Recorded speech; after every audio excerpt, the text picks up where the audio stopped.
Jusqu'à 9h, Good Morning Business.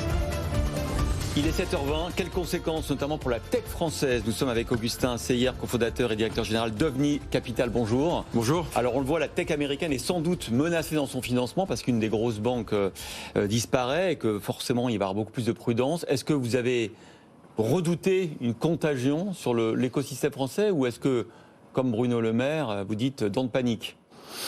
Alors, je ne redoute pas de contagion pour la France. En fait, je redoute même pas, mais je pense que Nicolas en a un peu parlé à l'instant, de contagion même aux États-Unis. Ah oui. Regardez, ils finissaient avec First Republic Bank. En pré-marché, ils sont up 15% ce matin. 60% hier quand même. Ils ont perdu 60% hier, mais c'est un marché qui est pas rationnel. Quand on regarde en fait quand on regarde Silicon Valley Bank, on avait la moitié du bilan dans un seul type d'obligation qui s'est pris une paume.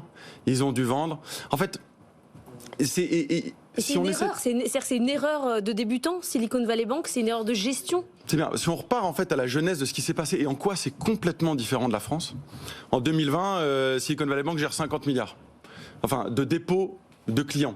Ils sont passés à plus de 185 milliards en 2 ans. Pourquoi? Vous l'avez vu, moi je travaille en venture capital. Entre 2021 et 2022, il y a une explosion des levées aux États-Unis, en France également. Cette explosion a fait que les dirigeants de la Silicon Valley Bank se sont dit où est-ce qu'on va mettre ces 133 milliards là maintenant? Et au lieu de le mettre dans des bons du trésor de 3-4 mois, ils l'ont mis dans des bons du trésor de 2 ans, je crois. Ouais, c'est ça. Et donc en fait, c'est assez simple. Le concept d'obligation, si les taux d'intérêt montent, évidemment que pour que ces obligations soient intéressantes, il faut baisser le prix. En France, et je reviens là-dessus, pourquoi les dépôts sont passés de 50 à 183 milliards? Parce que, comme vous l'avez dit, comme on le répète, il y a 50% des startups qui banquent avec Silicon Valley Bank. En France, il n'y a aucune banque qui a le monopole de ça. Moi, je regarde mes startups. Il y a du HSBC, il y a du Société Générale, il y a de tout. Plus diversifié. Alors, est-ce que c'est pour autant, à l'inverse, est-ce que ça peut être une opportunité? Est-ce que le fait que quand même le système américain, il va quand même falloir quelques mois pour qu'il s'en remette, parce qu'il y aura plus de prudence de la part des investisseurs, les valos qui avaient commencé à dégringoler, ça va pas s'inverser tout de suite. Est-ce que du coup, effectivement, vous considérez qu'en Europe, on peut en profiter? Là, on a une sorte de course technologique entre l'Europe et les États-Unis. Est-ce qu'elle peut nous profiter au sens où nous, on va continuer à alimenter le système de la tech? Je suis pas si sûr. Je pense que les Américains sont très forts. Dans la nuit, il y avait plusieurs investisseurs connus, les General Catalyst, les Kozla, Andreessen Horowitz, qui essayaient de créer un consortium ensemble pour racheter la Silicon Valley Bank. Il y a une vraie force là-bas, d'entrepreneuriat.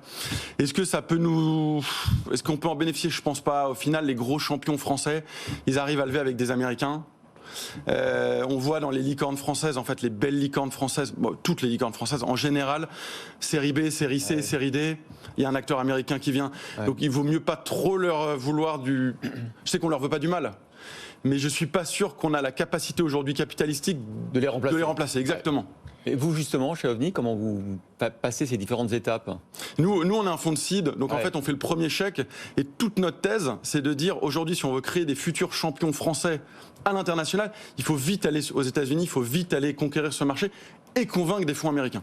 Mais je pense, les faillites bancaires depuis 2008, je crois qu'il n'y en a eu aucune où les dépôts ont été affectés à 100%. D'accord, mais hier, on avait le patron de Partech sur cette antenne dans Good Evening Business. Je vous invite à aller l'écouter en replay. Il disait quand même le week-end a été très difficile. Vendredi, on a eu très chaud, notamment parce que lui, il a des boîtes dans lesquelles il a investi, qui sont aussi financées par Silicon Valley Bank. Il peut y avoir un effet domino par les entreprises dans lesquelles vous êtes investi. Non, parce qu'aujourd'hui, la FDIC a dit que de toute façon, il y a les 250 000 $ de protection, mais ils vont aussi faire une avance. Ils vont aussi faire une avance sur asset. En fait, qu'est-ce qui se passe dans une faillite de banque? En fait, la FDIC donne ces 250 000 parce qu'elle a cette réserve, et petit à petit, elle vend des assets pour pouvoir rendre l'argent. À 250 000, c'était la panique quand même. C'est la panique, parce que c'est vrai que derrière. 250 000, je vois, moi j'ai des sociétés qui brûlent 250 000 par mois, donc c'est vrai que ça aurait été compliqué. Mais en fait, ce qu'ils ont fait, ils ont bien compris qu'il y avait des millions de jobs qui étaient dépendants des dépôts dans ces banques, et le FDIC a dit dimanche soir, non mais vous inquiétez pas, dès lundi matin, vous n'aurez pas 250 000, vous aurez une avance jusqu'à 50 à 60% du cash que vous avez en banque. Ça sauvegarde 99% des boîtes. Mais Augustin Seyer, on a envie de vous suivre sur cet optimisme, sauf que les gens qui sont sur les marchés financiers hier, sont pas plus bêtes que vous. Donc ils ont fait quand même chuter les banques de 6-7%. Pourquoi ? Si le marché était rationnel, ça se saurait. Et il n'y aurait pas de hedge fund. Mais en fait, pour moi, le marché n'est pas rationnel. Et c'est là où il y a des gens qui gagnent de l'argent là-dessus.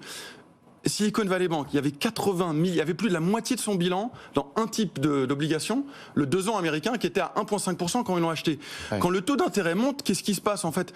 Quand ils ont acheté... Ils ont besoin de vendre avant l'échéance, évidemment, ça baisse. Oui, non, quand ils ont acheté à $100, à $1 l'obligation, et qu'en fait le taux monte, en fait, s'ils doivent le revendre aujourd'hui, ils le revendent à 99 centimes sur l'euro, sur le dollar, 90 centimes, 87 centimes.